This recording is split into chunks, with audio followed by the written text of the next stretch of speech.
તો આણંદના તારાપુરમાં સર્વત્ર જળબંબાકાર થયો છે। બાળ વિસ્તારના અનેક ગામોમાં પાણી ભરાયા। 48 કલાકમાં 14 ઇંચ વરસાદ નોંધાયો તો 15 ગામોને જોડતા રસ્તા પર 4 ફૂટ પાણી ભરાયા છે। વાહન ચાલકોની અવરજવરમાં ભારે મુશ્કેલી।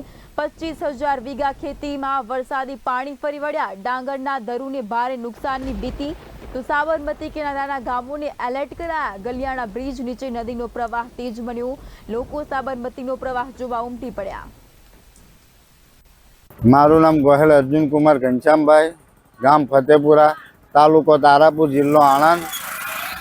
અમારે જે ફતેપુરા ઉપરવાસથી વધારે પાણી આવવાથી વધારે નુકસાન છે। અમારે જે આ રસ્તો રહ્યો એ 15 થી 20 ગામડાને જોડતો રસ્તો છે। અહીંયા વધારે પાણી આવવાથી વધારે નુકસાન થયું છે અને ઉપરવાસના પાણીથી 15 થી 20,000 વીઘા જમીનમાં બહુ નુકસાન છે। કોઈના ધરું બચ્યા નથી।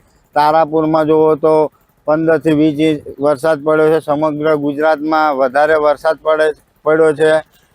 એટલે અમારે ધારાસભ્યના કહેવાથી અમે આ લોકોની આ રોડ ઉપર મદદ કરીએ।